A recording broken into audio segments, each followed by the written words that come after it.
I just moved in, and the college girl across the hall reported me to the police, claiming I was stalking her out of twisted obsession and peeping on her while she showered. When the police showed up at my door, she was crying her eyes out, pointing her finger right at my nose and screaming, "Pervert! You've been using binoculars to spy on me every night! You even posted my photos online! I saw you! Those disgusting leering eyes of yours make me sick!" The neighbors around us started pointing and whispering. Some even shoved me, calling me the scum of society. This creep should be chemically castrated. He looks so normal on the outside, but he's actually a peeping Tom. Facing their accusations, I removed the sunglasses from my face, revealing two deeply sunken, empty eye sockets. "Officer, tell me, how exactly does a blind man peep on anyone?" My voice wasn't loud, but it pierced through the chaotic air in that room like an awl. The neighbors who had just been shoving and cursing at me froze mid-motion. The middle-aged woman who'd been leading the charge stood there with her hand still raised in mid-air, forgetting to lower it. Every pair of eyes in the room locked onto my face, or more precisely, onto the two hollow, eyeball-less cavities where my eyes should have been. These were the permanent marks left on me 3 years ago, in a fire. The lead officer was experienced. His name was William. He froze for a moment, then furrowed his brow, his tone thick with impatience. "Don't lie to us. Whether you're really blind or not, we'll find out at the hospital." The girl across the hall, Mia Lee, paused her crying for a beat, then burst into even shriller sobs. "He's lying. He's just trying to get away with it. There's no way he can't see. He stands by his window watching me every night. Those eyes, those eyes." She seemed to want to describe my eyes, but the sight of my empty sockets scared her speechless. She just pointed at me, trembling all over. "Disgusting! This is so disgusting!" Her outburst stirred up the neighbors again. "Right! He must be faking it! These days criminals will do anything. He'd even claim to be blind just to escape punishment." A young man even stepped forward indignantly, trying to grab me by the collar. "You scum! I'm going to teach you a lesson today." The police officer blocked him. "What are you doing? Everyone stay back! The police will handle this!" He turned to me, his eyes still full of suspicion and disgust. "You're coming with us!"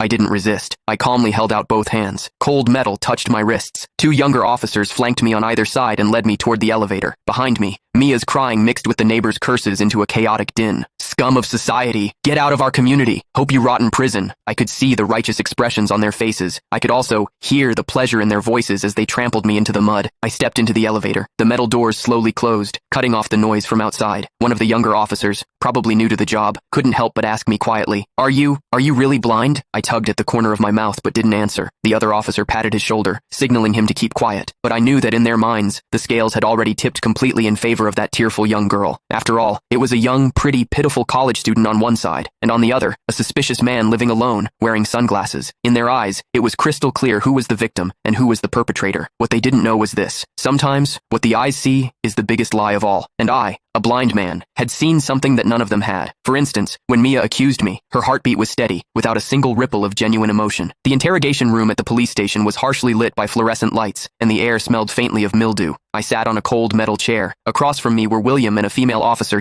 Click the link in my bio to get the full story for free.